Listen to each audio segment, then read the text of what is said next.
We have one final educational session today, and it's definitely interesting to me. And no matter where you are in power generation, this topic should be of great interest to you as well. I'm sure we'll learn something from it, so please be courteous. Let's stay put and enjoy the final session, The Anatomy of Success, Mr. Drew Johnston.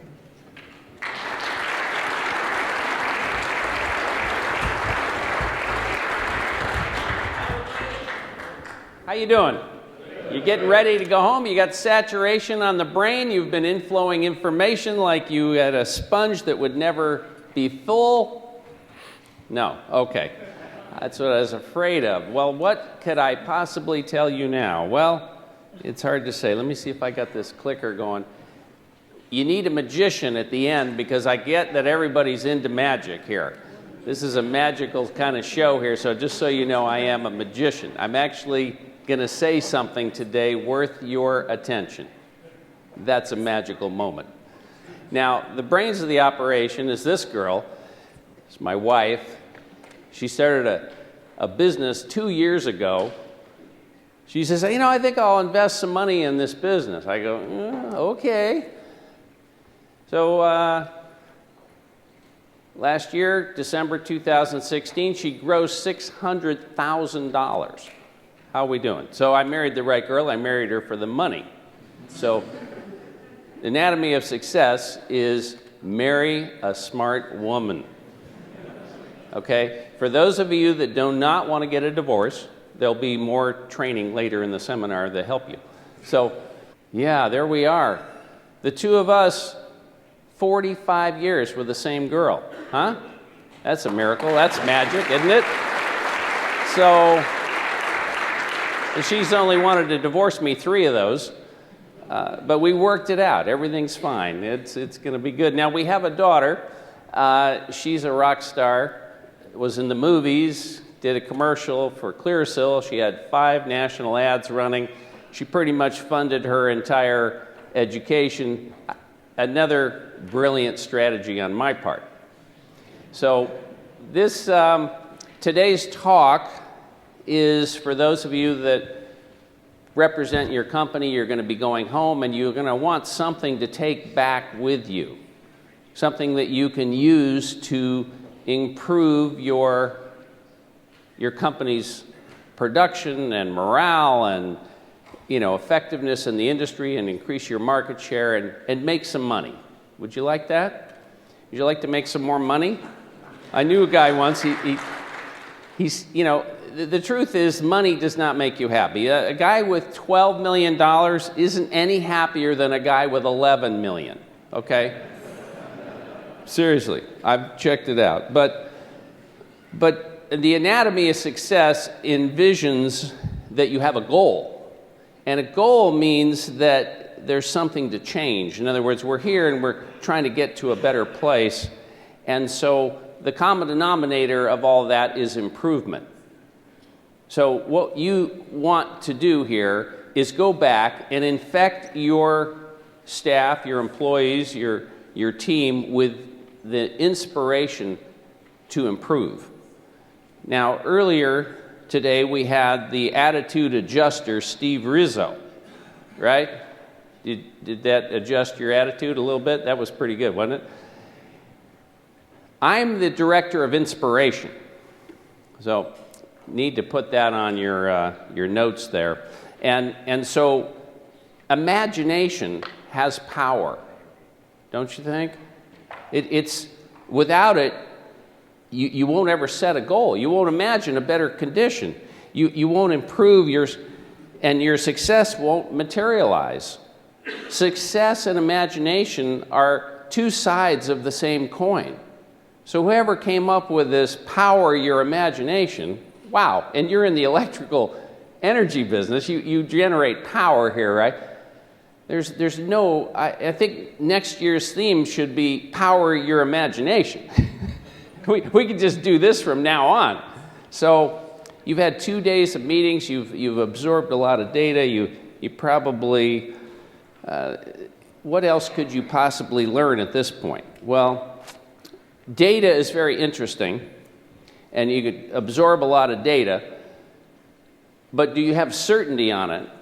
And then there's the actions that the data implies that you take. And you have to have certainty on the actions. So when you understand something, you have total certainty and understanding of data and actions. And so the action that you want to take is the one that's going to get you the result you're looking for. And so the summary of this is the power of your imagination is really a measure of your intelligence, your sanity, and your brilliance. So it's not a very important subject. Think about it. It might have a lot to do with your success. So the thing that makes you, well, what I got from the attitude adjuster is that you got to have the right attitude. Do you see that? Say yes, just pretend like you get it, okay? But the attitude is this one thing that nobody can take away from you. You can invest in the wrong stock and lose your money, and you can marry maybe a girl that doesn't make enough money or whatever. You can, the government can come after you and say you violated certain regulations you didn't even know had been passed, but they can't take away your attitude. So attitude's a good thing.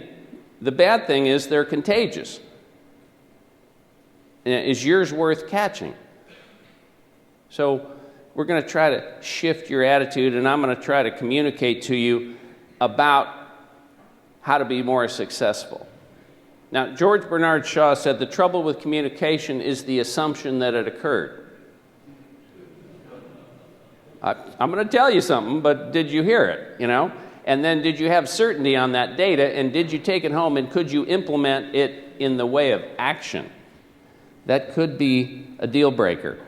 So a person's success level is their communication level. If you can't communicate, you're not going to be successful. And if anything implies success, it's imagination. So a person's success level is their ability to imagine. If you can't imagine increasing your sales this year, what are the odds of that happening? It won't happen if you can't imagine it. So you have to get the goal going. You have to set the bar. You have to say, okay, we're going to do this. And you have to have the attitude and the certainty and the understanding of data and actions to pull it off. All that just comes down to control. Control. Some people are allergic to control. But control is only possible in the presence of goodwill. You can control your team, your employees, your fellow competitors, your allies, your vendors, your banker, if you have goodwill. It's an asset on your balance sheet. So how do you create goodwill? You can never create enough. So, goodwill. What is goodwill? It's friendliness. It's being helpful. It's being cooperative. It's a real commodity. And you're either the generator of goodwill or you're not going to have enough of it. So you want to make a lot of goodwill. Now, let's just do a little exercise here. We have problems in life.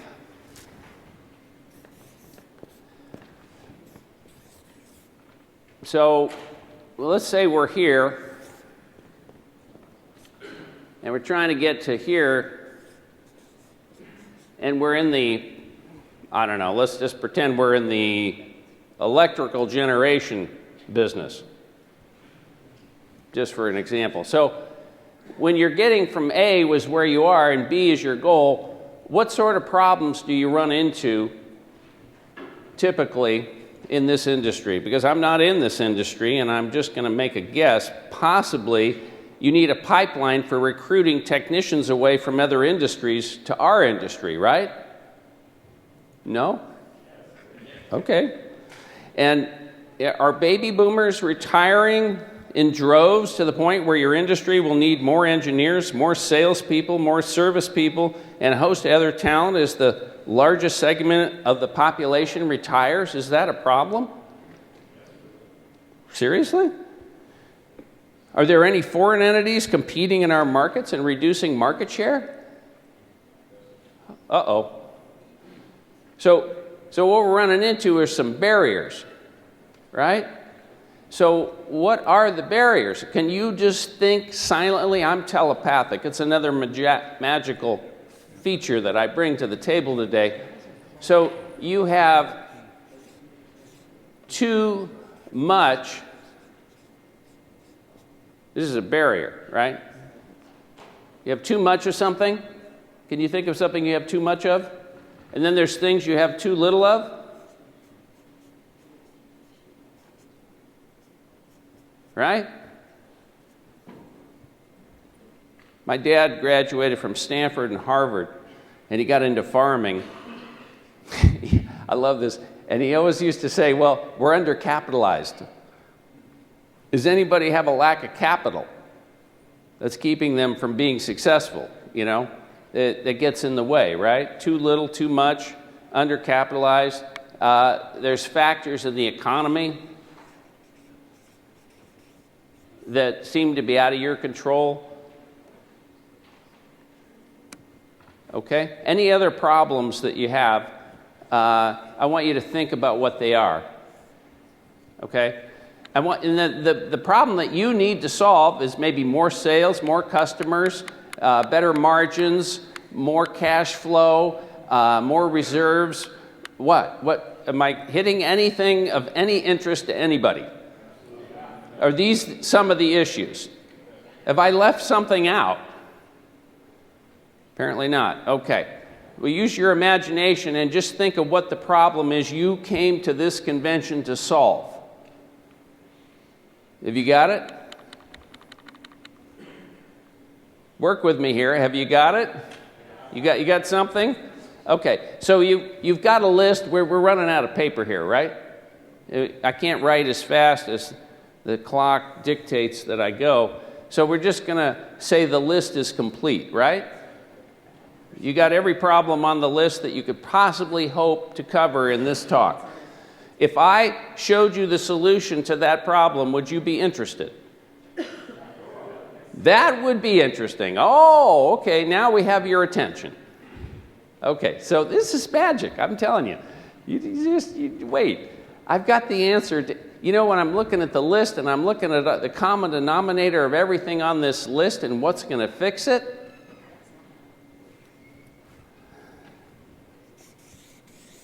this is your list, right? Is that the guy that's going to fix what's on the list? Is there anybody else that's going to fix it? We're waiting for who? Okay, so I'd like to indicate we found the source of the problem, and now we need to inspire the solution. So how are we going to make this guy successful? Because this guy has a problem, right? He's trying to get from A to B, and he's got too much of something and too little of something else, and there's all kinds of other people that don't do what you tell them. It's as if people had a mind of their own. It's so annoying, isn't it? They don't do what you tell them. All right. So let's go over the anatomy of success.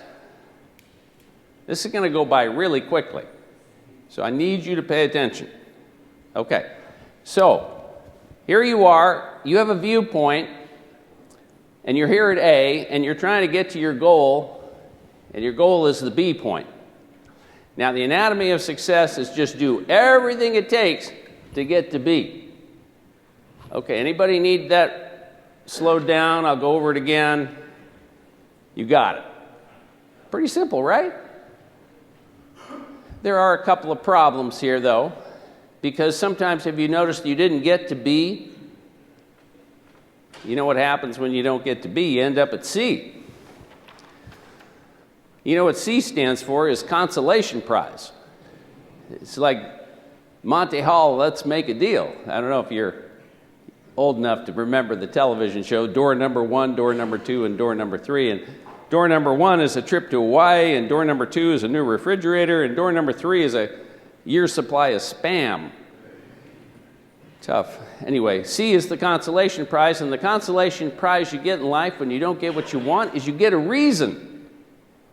You didn't get to B, you ended up at C. And I come over and say, what happened? You said, Drew, you don't appreciate the pressure I'm under. See, you buy the reason, now you're selling.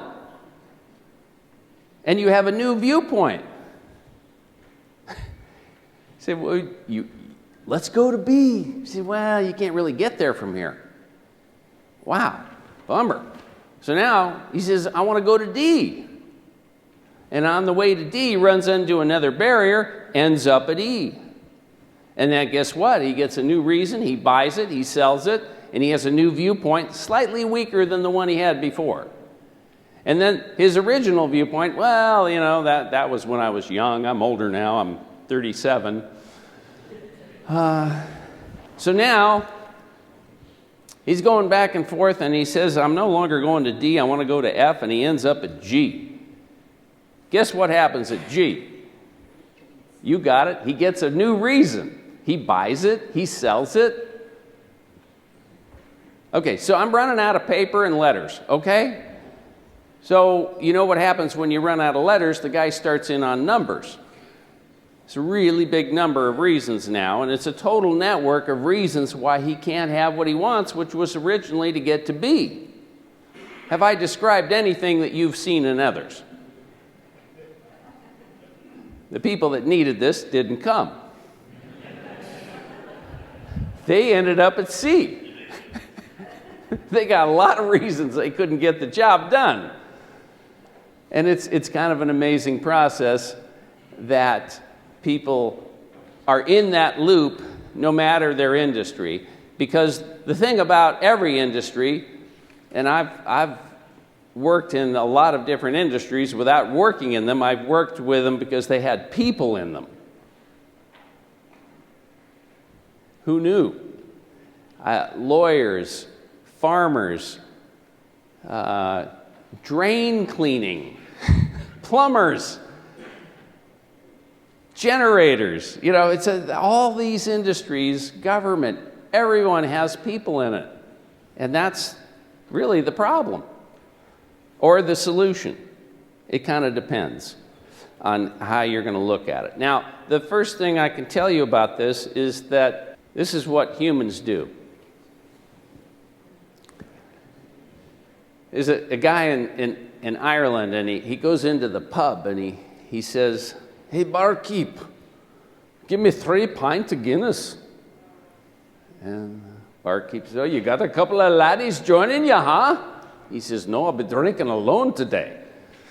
And the barkeep says, well, okay. And he puts 3 pints of Guinness up on the bar, and the guy takes a sip out of one, then the second, and then the third, until they're all 3 are gone. And the barkeep says, laddie, do you mind if I ask you, what are you drinking with the 3 Guinness for?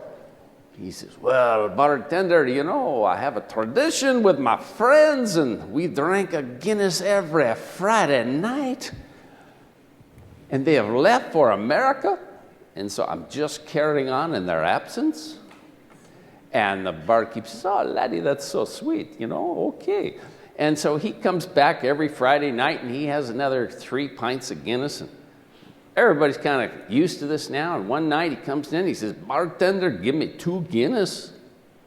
And he takes a sip out of the one, then the other, until they're both gone. Finally, the bartender can't stand the suspense. He says, laddie, did something happen to one of your friends? He says, no, barkeep, I've just decided to give up the drink.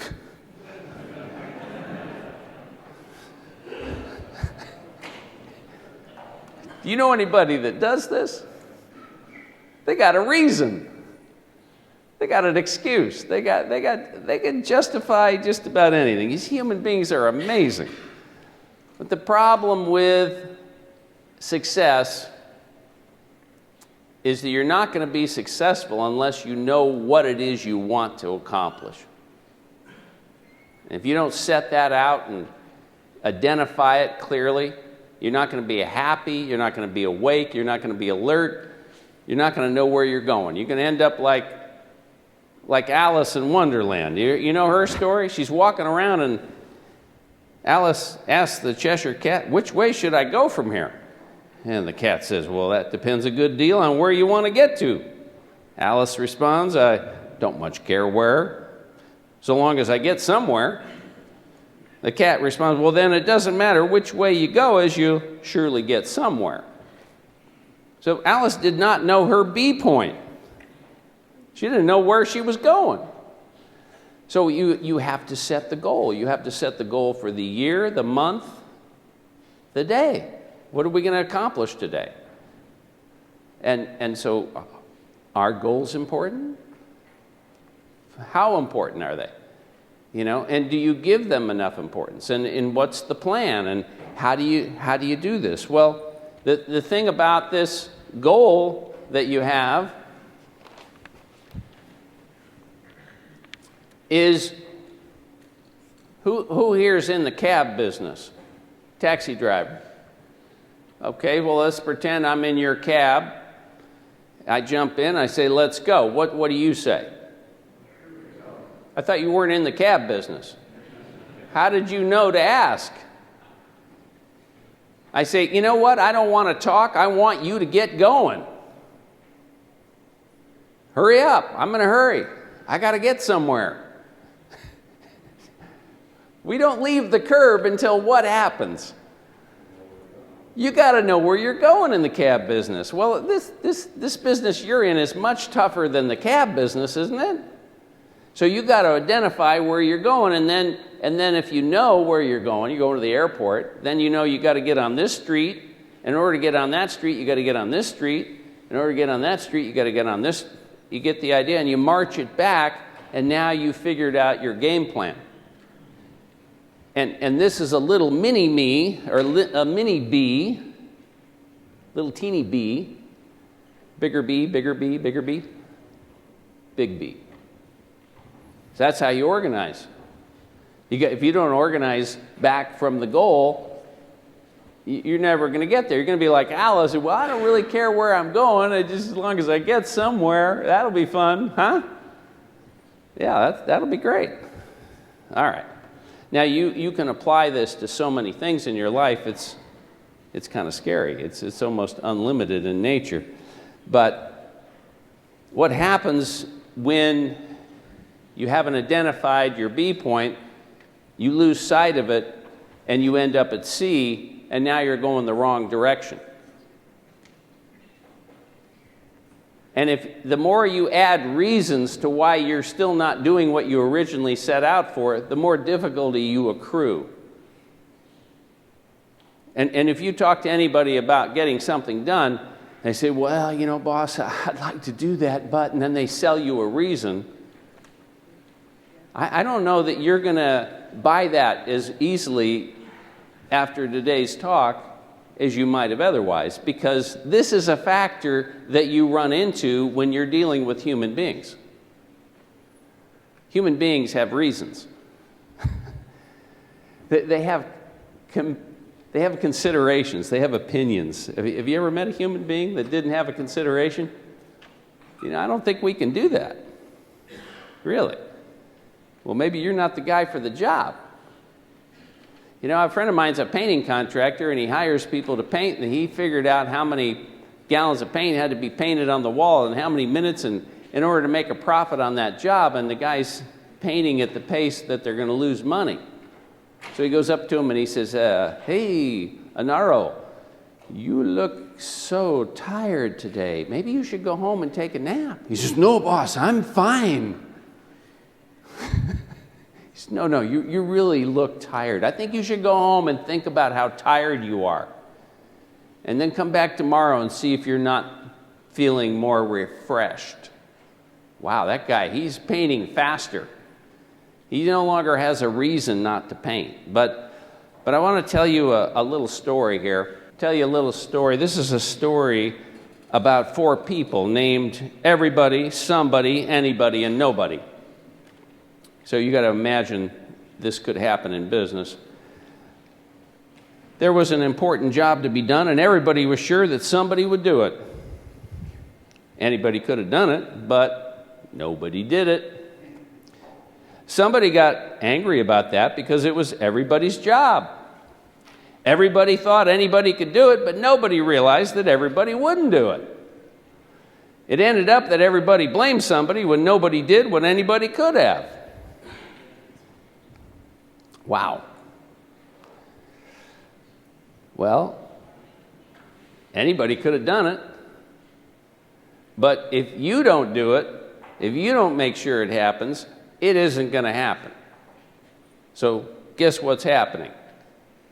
Whatever you decided. And so the decision is yours. If you're going to increase your sales, if you're going to widen your zone of responsibility, if you're going to make things better, if you're going to power your imagination, then you have to decide to do it without a lot of reasons why you can't. Or you have to learn something. You have to study data, and you have to get certainty on the data, and then you have to have certainty on the actions that allow you to change your situation. Now, your situation is fantastic, but can it be better? Would you like it to be better? How much better would you like it to be? Can you imagine it being better? Wow. Yeah, it could be better. And so you have to go back and infect those people around you to make it happen. I came back after a trip where I decided that I was going to, just make an amazing increase in everything we were doing. And I sat down with all my employees, and I said, this is what we're going to do. And they started laughing. They had no reality on what I was suggesting. I said, we're going to 3x our sales. Yeah. Okay. It didn't matter. It just, you can't expect people to change their considerations. They don't unconsider as quickly as they considered. They don't snap, I got a phone call, invited to Denmark. I told my wife, wow, I've been invited to speak in Denmark. And she goes, we can't go. Good point. They didn't invite you. I bet I didn't say that. I did not say that, okay? So, but, so I can't imagine that she's going to go, wow, when can we pack you for your trip? So it took 3 days, and no one got upset, no one fought, no one felt too terrible about it, but I intended to go, and she actually eventually got behind it and bought the ticket and was very excited for me. And I had a wonderful trip and came back, and everything was fine, but her consideration was, we can't go. Good point. There's no way. I totally agree with you. It's a fascinating thing trying to get people to sign on to your program. If you're going to go home and boom your sales program and you say, okay, so we did this much last year and this year we're going to go here. And, you don't know. We were pretty lucky last year. We got that one contract. Without it, we were, So they don't have the imagination you do. They don't have the vision, the insight, the power, the conviction, the determination. You have that, and you have to infect them with it. Otherwise, they're going to tell you all the reasons it can't be done. So, you see how everybody hopes that somebody else will do it. And what happens when nobody does it? Everybody gets angry. All right. So, things do not happen. Things are made to happen. This is John F. Kennedy. You may have heard of him. Amazing guy. Amazing guy. But your business runs on what you make happen. It doesn't just happen. That's not how it works. So, you actually have to stand for something. You can't be a fence sitter or, if you want to win in the free American enterprise system, You have to adopt. Well, did you ever talk to Bob Nike? He had a saying. You know what it is? Just do it. Nike, just do it. That's kind of the guy that he went from A to B. Just do it. Here we go. Do it. And if you keep adding reasons why you can't do it, you get nothing but trouble. All right. So what is it that you need the most? Well, success consists of going from failure to failure without loss of enthusiasm. I studied a guy who was in sales, and he said, well, you got to have 6 closes because the prospect's likely to say no 5 times. Now, who here's in sales? Okay, everybody's in sales. If you didn't raise your hand, you're in sales, right? So the guy says no, and I don't know about you, but I'm likely to buy the no. I'm not a salesman, but I have to sell things. I have to get the money. I have to exchange a service or a product for my time. And the guy says no. Have you ever had a prospect say no? This has happened to you, right? And then you think, this isn't, you're just buying the no, aren't you? Just a little bit? And so I just had to reset my calculator to think, okay, so he's going to say no 5 times. I need 6 closes, and then he'll say yes. I knew nothing about sales. I went into the guy's house. He said no 5 times. I bought the first no absolutely 100%, and I knew I would not get the sale. The second no was even more convincing than the first, and on and on and on. By the time I got to the 6th, there he was. He said, okay, I think I'm going to buy. Seriously.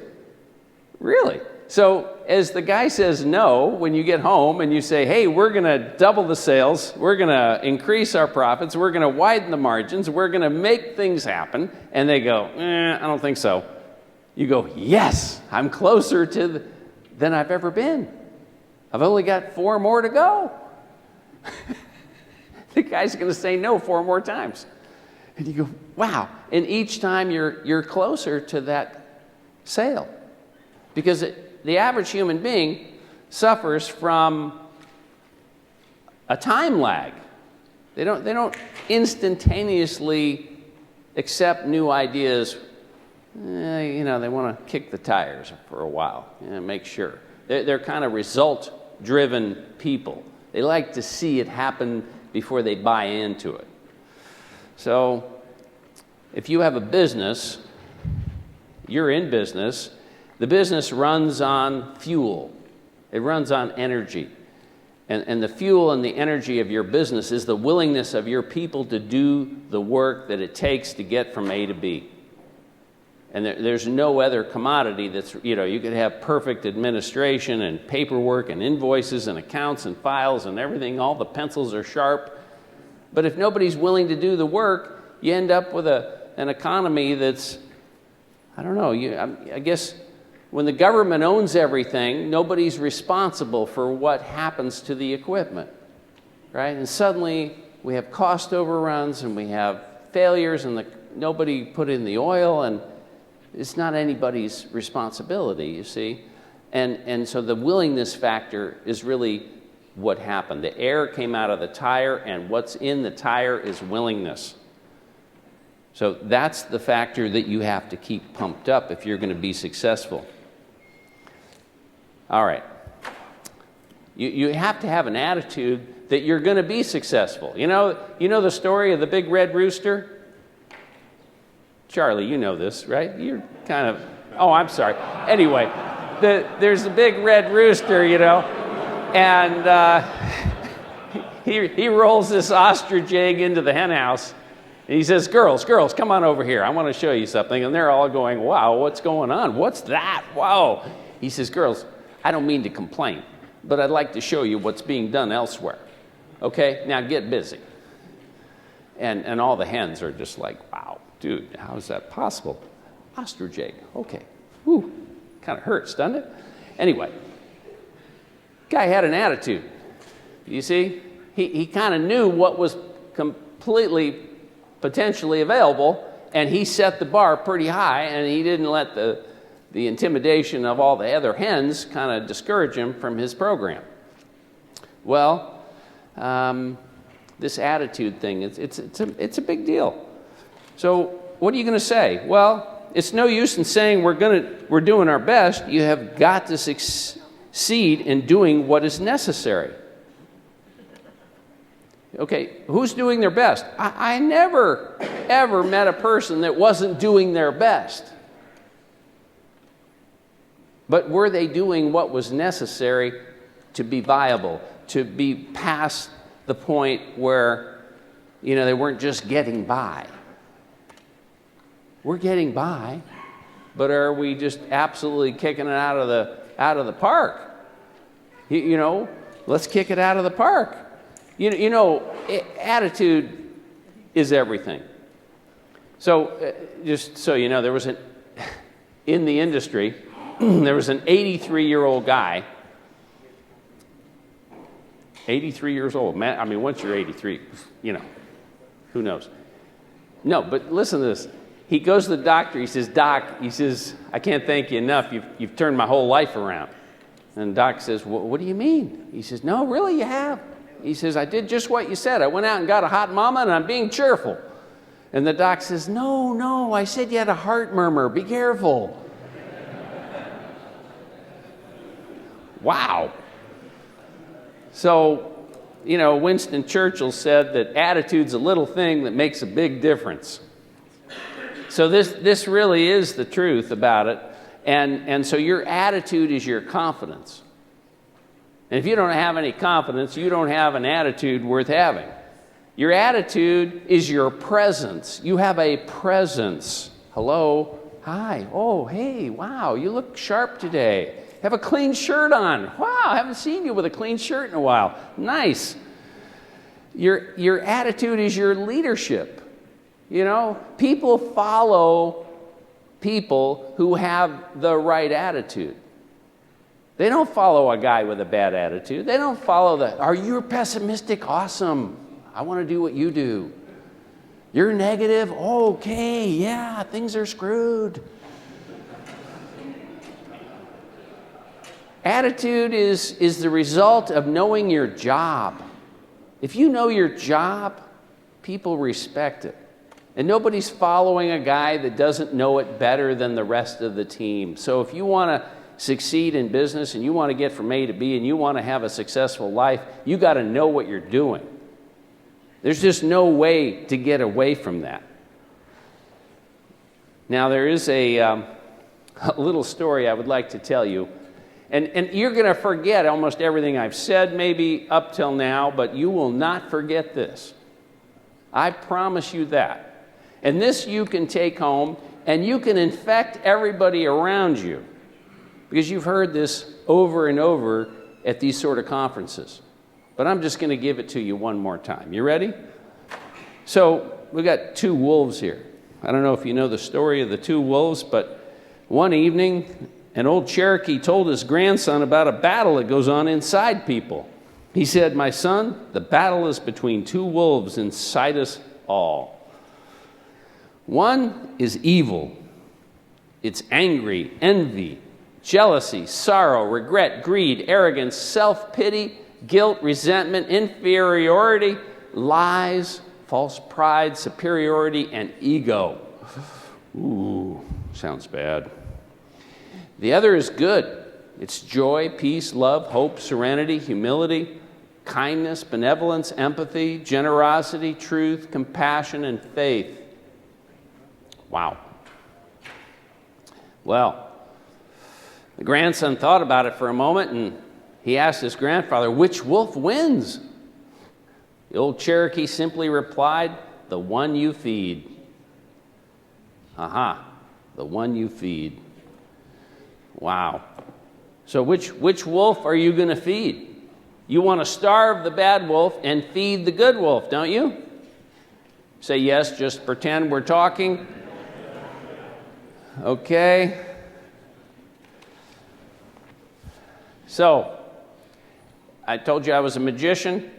I'm also clairvoyant. I'm telepathic.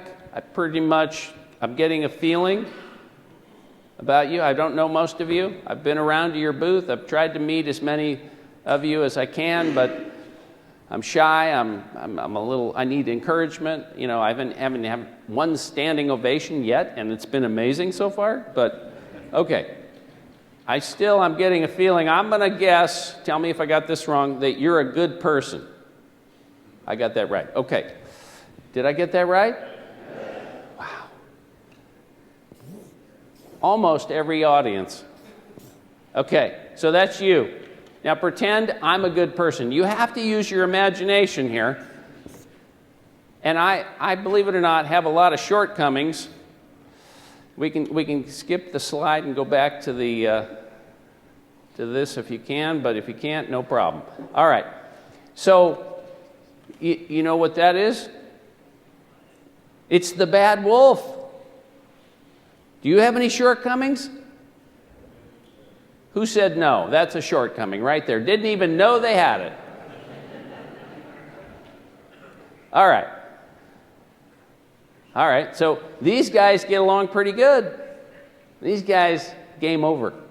You never want to go back to that dealer. He's a bad wolf, right? This guy you'd work for, that guy you wouldn't hire. Do you see how this works?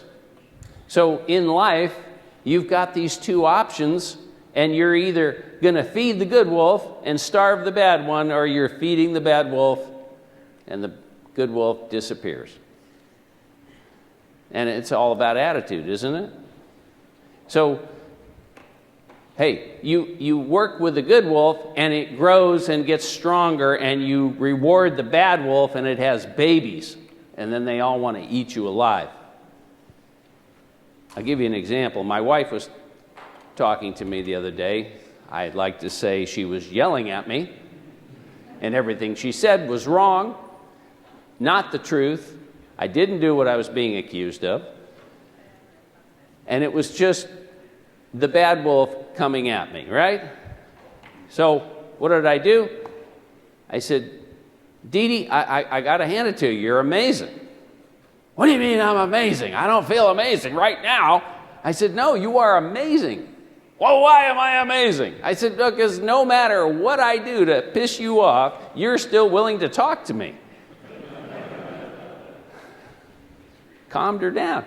Suddenly there was a good wolf over there. I had to find it. You know, it was in there somewhere. You got to find the rightness in the room. You always want to focus on the rightness. Stop focusing on the wrongness. We got an entirely different program here. We want to find what's right about people and make it righter. There's no point in talking about all their disabilities and shortcomings and everything that's wrong with them. There's so much bad in the best of us and so much good in the worst of us that it behooves all of us not to talk about the rest of us. So it's just kind of a human thing that you get a package deal here, don't you? So the package deal is what you need to understand so that you can have a positive attitude. Our greatest weakness lies in giving up.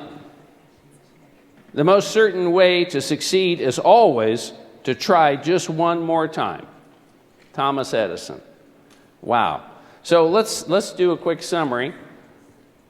Probably haven't said the thing you need, but you have stuff here in this seminar that you can take home. There are people that need this. So the anatomy of success is you got to know your B point. And you got to tell people that life is worth living and things are worth doing, because they need to be reminded. And they need to know what it is you're trying to accomplish and how they fit into it and where they're going to win if they succeed in helping you get to B. And if you don't include them in the plan, then they're left out in the dark. All right, so your success depends on you not buying into the reasons of why this can't be done. And you have to use your imagination to overcome all the barriers on the way to B. And your success as an executive or a salesperson or a business owner is just simply to know your job. Is there any more about your job you don't fully command? You don't have total certainty and understanding of the data and actions? You can raise your quality of skill There's no lack of things to learn. You can go on, just 2 million YouTube videos on everything under the sun. How about that? You could get smarter, better, brighter, faster, quicker. Use your imagination. You want to go home and infect those around you you want to feed the good wolf and starve the bad wolf. So there is a direct relationship between your ability to work and handle life and your ability to imagine. Imagine that. So, you should spend some time imagining what things would be like if you could get to be. And imagine a better be than you've already imagined. And then imagine what it would take in order to get there. And then you want to be the guy that solves the problem. You don't want to be the guy with the problem. You want to use your ingenuity and your intention and your dedication to excellence, and you want to look and observe. You want to study and learn. You want to improve yourself to the point where you know the fundamentals so well that you're having fun. You know the first 3 letters of the word fundamental? Fun. When you're down to the fundamentals and you have that down, you're a leader in your industry and you're having fun. So I doubt you have any questions, but if you do, tell me now. Otherwise, we should thank Charlie and Kim and Hal for inviting me, and I hope something I said was of some value. Sure appreciate the opportunity to talk to you. Thank you.